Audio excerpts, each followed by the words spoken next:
Bawaslu Malra gelar evaluasi kinerja Panwascam untuk Pilkada 2024.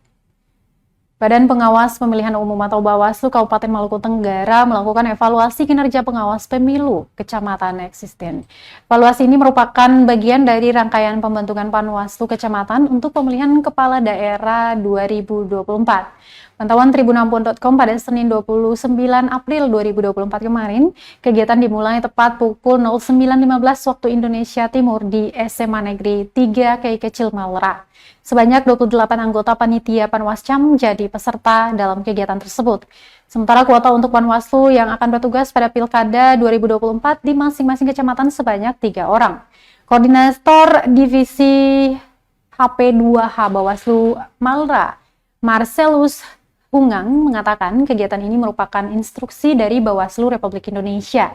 Menurut dia, perekrutan dilakukan dengan 2 metode, yakni penilaian portofolio 40% dan penilaian atasan langsung berbasis online 60%, dan juga disampaikan untuk evaluasi portofolio 90 menit, setelah itu dilanjutkan dengan penilaian atasan langsung berbasis online.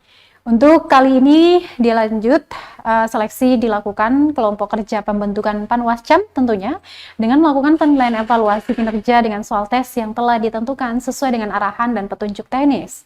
Dirinya berharap peserta dapat bekerja sesuai soal yang ada karena semua berkaitan dengan kompetisi yang ada dalam menjalankan tugas tersebut.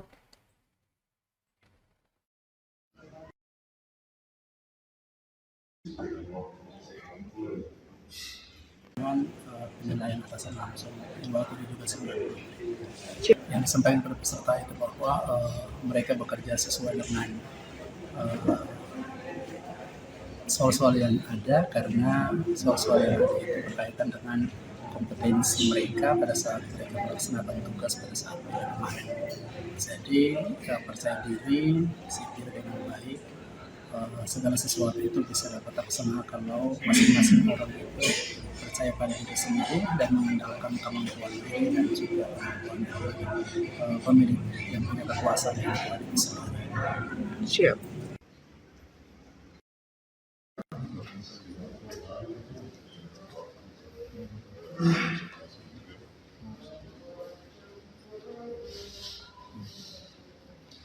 Download Tribun X sekarang, menghadirkan lokal menjadi Indonesia.